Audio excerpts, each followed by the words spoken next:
सभी परिजनों को सदा प्रणाम।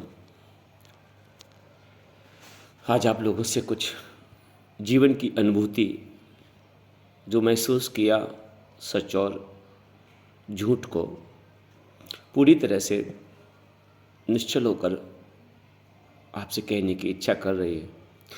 एक अनुभव, ये अनुभूति जो महसूस किया है वो प्रकट करने की इच्छा कर रही है। पता नहीं सच है या भ्रम था। परम पूज्य गुरुदेव से जब हम जुड़े थे तो साहित्य के माध्यम से जुड़े थे, और जब हम गुरुदेव का साहित्य पढ़ते थे बहुत चीज़ें नई पढ़ी। उसमें हमने सबसे पहली चीज़ पढ़ी, बेटे आध्यात्म का मतलब सरल होना है। आध्यात्म का मतलब किसी के काम आ जाना है।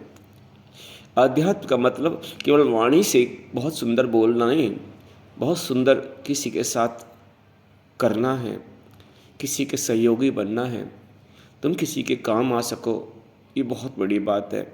तुम किसी के सहयोगी बन सको, ये बहुत बड़ी बात है।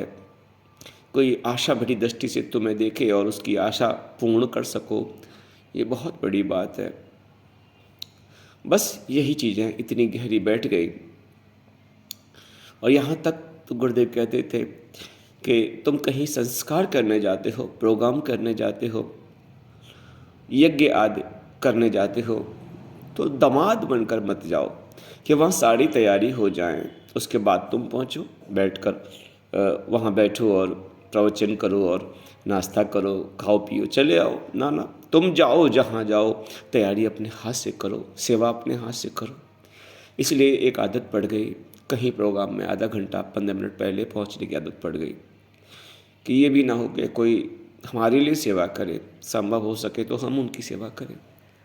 कुछ ऐसा ही अंदर इतना गहरा बैठता चला गया और उसी के अनुरूप हमने जीवन जीना शुरू कर दिया।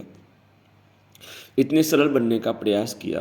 किसी ने कहा, भाई साहब हमारे पास ये समस्या है, क्या आप समाधान करेंगे? हाँ, मैंने कहा हम करेंगे।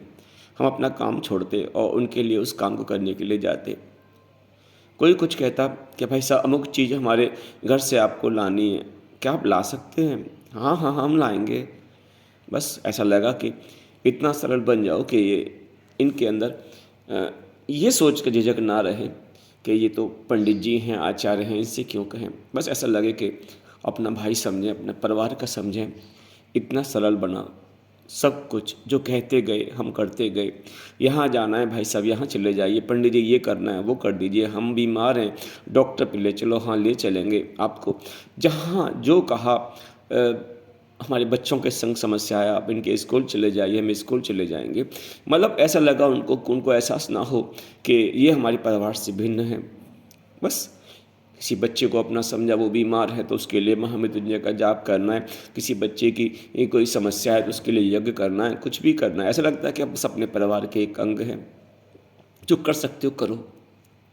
लेकिन धीरे धीरे बस एक तब तो हमें लगता था कि हम गुरुदेव के बताए रास्ते पर चल रहे हैं, लेकिन ये भूल गए कि हम भी एक मनुष्य हैं, जिनके साथ जितनी आत्मीयता से हमने प्रवेश किया, जिनको हमने अपना भाई माना, बहन माना, अपने बच्चे माना, जिनको हमने अपनों से भी ज़्यादा बहुत गहरा अपना माना, क्योंकि अपने के संग तो मजबूरी होती है कि वो आपके हैं ही।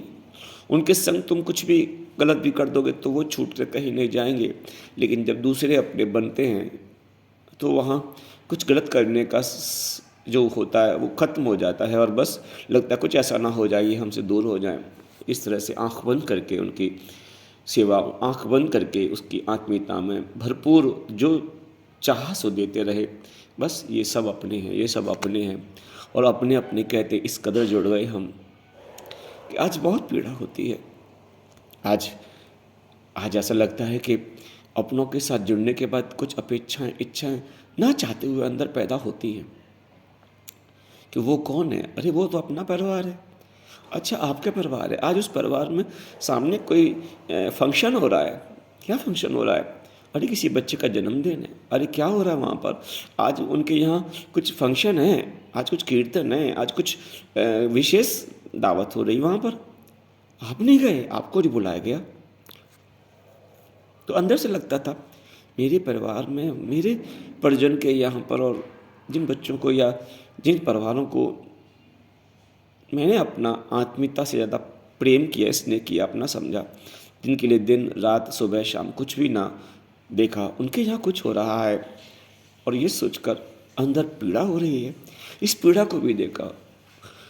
फिर उस ज्ञान की किताब में देखा कि अच्छा कर, अपेक्षा मत रख, लेकिन प्रैक्टिकल में पाया अच्छा किया, आत्मीयता के साथ प्रेम किया, अपना माना, तो जब अपनों के यहाँ कुछ हो और तुम उपस्थित ना हो, कितना भी मन को समझाओ लेकिन मन कहता तो है कि हाँ, कहीं पीड़ा तो हो रही है। शायद इस समय की धुंध ने रिश्तों पर एक परत चढ़ा दी है, जो अब आत्मा कहती है कि वो आत्मीयता जो पहले थी वो अब है नहीं। और धीरे धीरे आज रिश्तों का अर्थ समझ में आ गया, जिनके लिए 20 साल अपना अपना अपना कहकर दिए, और वो रिश्ते धीरे धीरे रिश्ते चले गए और लगभग समाप्ति की ओर है। अब समझ में आया, किसी ने रिश्ते शब्द को बहुत सोच समझ के लिखा होगा। रिश्ते का मतलब यही है कि आज हैं और बस धीरे धीरे समाप्त हो जाएंगे, सब रिश्ते जाएंगे। इसलिए आज लगता है कि उस समय जो गुरुदेव ने कहा तुमने किया, आज लगता है सबसे मुंह मोड़ कर सिर्फ भगवान की तरफ देखो, सिर्फ गुरुदेव की तरफ देखो, सिर्फ भगवान के बताए रास्ते पर चलो। तुम जितने सरल बनते जाओगे, जितने सहज उपलब्ध होते चले जाओगे, जितने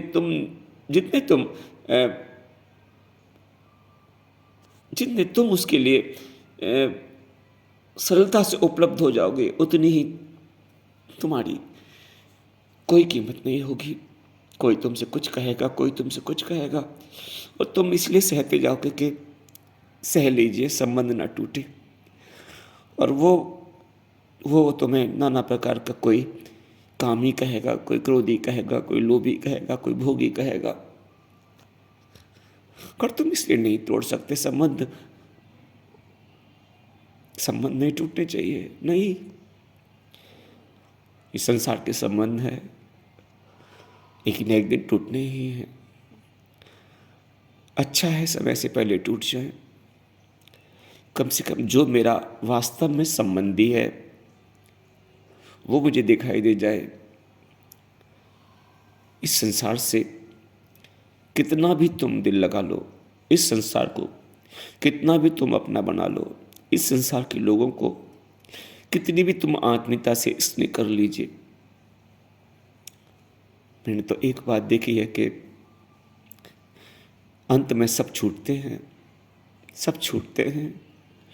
भगवान से प्रेम करने वाला बस इस बात से फायदे में रहता है, तुम जितना चाहो दिल लगाओ, जितना चाहो दिल लगाओ, दिल कितना भी लगा लीजिए, देह छूट जाएगी लेकिन भगवान नहीं छूटता। जिंदगी खत्म हो जाएगी लेकिन वो नहीं छूटता। नहीं समझ में आता संसार कौन सा पाठ पढ़ाता है, लेकिन आज उस संसार के उस पाठ को हमने समझ लिया है कि भगवान के अलावा किसी को भी अपना मानोगे, कहीं भी दिल लगाओगे, अंत में रोना पड़ेगा।